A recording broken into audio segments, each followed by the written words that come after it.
My name is Ahmed Ismail. Joined Air Arabia as an intern 2016, and now I'm here B1 engineer after 8 years. I joined Air Arabia in June 2022 and it's been almost 3 years.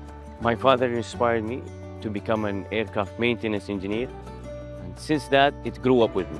Actually, I had this curiosity about planes, how does it fly, what happens behind the scenes. Being an aircraft engineer is a great career. It's a very dynamic job. I really love modifications on aircraft because this is exciting and satisfying at the same point. The most challenging part is that you do not have a room for error. This job is mainly on precision. In order to be successful in this industry, you need to have patience, spirit of teamwork. More importantly, willing to learn every day. That is a part of our job. I was fortunate to grow with Air Arabia as it gave me the chance to start from an intern to a series-defying engineer in this short span of time.